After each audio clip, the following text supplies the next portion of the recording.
Hello, this is Peter Joseph of the Zeitgeist movement, and I felt the need today to take a moment to publicly express a few concerns regarding the incredible explosion that has emerged across the world, born out of the Occupy Wall Street initiative that began a few weeks ago in New York City. While the mainstream media continues to more or less ignore, criticize, and downplay the enormous growth, potential, and effect this global action against the financial system is having, I think if you put every single left-wing cause into a blender and hit power, this is the sludge you'd get. It's like Woodstock meets Burning Man meets people with absolutely no purpose. the independent media has been shining as the beacon of free speech journalism more than ever.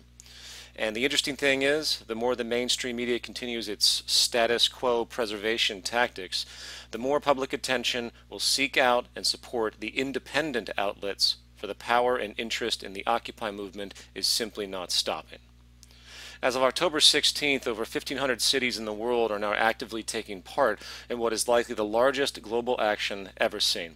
And I suspect many other seemingly different economic protests currently occurring worldwide will eventually unify with this global Occupy movement as well. And while peaceful protest has been a staple of this action, police brutality and violent outbreaks are unfortunately occurring in pockets, and this is something of deep concern to me. It is one thing for all of us to give lip service to nonviolence in such a situation, and it's another to be educated and strategic in your work to restrain it. I speak not only to participants here, but also to law enforcement, and hence the government and financial powers they represent. In the case of violence occurring within the Occupy movement, it's critical that if you see any person beginning to act in a violent manner, you work with others to stop them in a peaceful way or make sure others are separated and not triggered into it. There's an important book that I recommend called The Crowd, A Study of the Popular Mind, which takes great care to discuss mass reactions. While many of us might think we can be completely objective and independent in our actions, the fact is we are deeply influenced by the effects around us. The mob mentality can take hold almost subconsciously. This is very important to recognize within yourself and others in order to be vigilant on both fronts. On that note, it is also critically important law enforcement understand these dynamics as well. If you, the police, expect the crowd not to be violent, then a concerted effort to withhold your communication of it is required. Just as a single rogue person can trigger an entire group to jump on board with violent acts, so do violent actions coming from you, the police. The more you show violence, the more likely it will generate it. And needless to say, well, there are many more protesters than there are police, and your weapons will be absolutely meaningless if these mobs ever were to turn against you. It is in your self-interest and protection to stop reacting in abusive manners. Every time you hurt or abuse another human being, you plant the seed of permission for them to hurt and abuse you and others. You have nothing to gain by using force and everything to lose in the end. Now, that all aside, there's a quick point I would like to make with regard to demands and transition. I don't pretend to know what will occur as this movement continues to grow, but unless an informed, relevant set of demands are made, its effect will be minimal. It is here I will speak with respect to the values of the Zeitgeist movement, along with my personal views on how we could possibly transition into a more humane, sustainable, balanced society.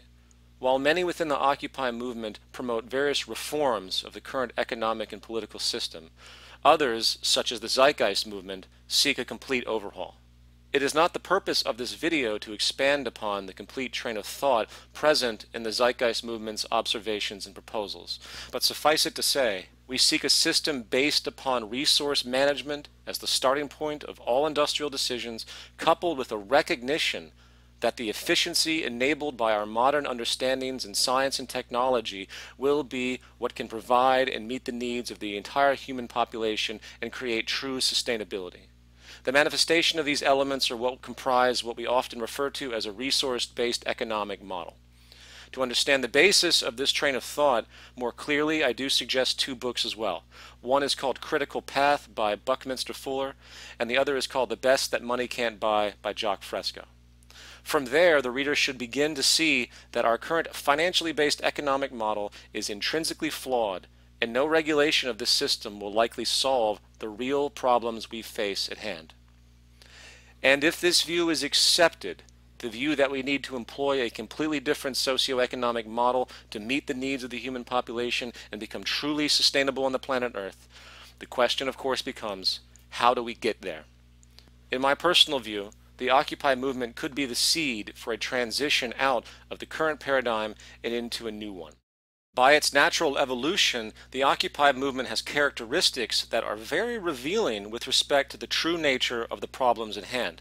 The fact that this act of contempt is occurring without borders, or in certain cases, without even respect to the political system itself, rather targeting the financial system, shows an amazing new awareness.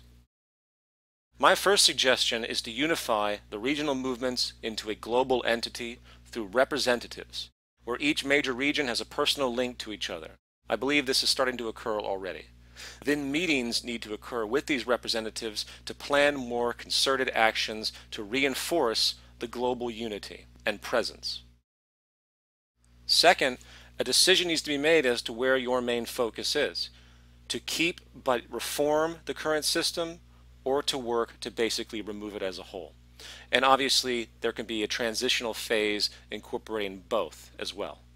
Either way, these global representatives would need to prepare a World Occupy conference at a set location for the media to digest, where reform issues are presented, hence pushing recognition by the political establishment and the public.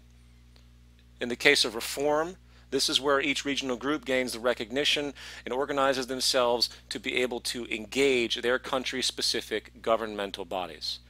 In the case of complete revolution and the interest to remove the model itself and install a totally new system, as advocated by the Zeitgeist movement, a more radical undertaking is required. A parallel government needs to be created. Rather than work to get a seat at the proverbial table that exists, a new table needs to be created, and the representatives of each region are brought in, along with legal and technical teams associated. Much detail could be explained on that, but let's leave it there for now. Eventually, this will create a virtual global institution that begins to prepare the new social system, as the old system continues its operation and inevitable failure if you understand what this system is and how it can't resurrect itself at this point. And once the model is defined, a mass public awareness campaign is commenced as this new governing body and its work is announced. The tipping point will come once the public begins to see the merit of the new social proposal, hence recognizing the governing entity itself and eventually giving it priority over the prior political establishment. Now, what I have just thrown out here is extremely generalized, and I'm sure it raises numerous questions. I only want to express this as a logical train of thought in broad strokes of how maybe true global revolution could occur, and hence plant this seed of possibility and organization. There are countless people that have been talking about change for a long period of time, and my question to you is, are you really prepared to do what it takes to actually get the change done? If you would like to learn more about the Zeitgeist movement, please visit thezeitgeistmovement.com, and also know that we have over 1,000 chapters across 70 countries at this time, working in tandem to, again, create the type of social change that I have just described. So if you would like to become a part of the movement, please go to the movement site, click on the country, and go and find a chapter in your region or create one. Thank you for listening.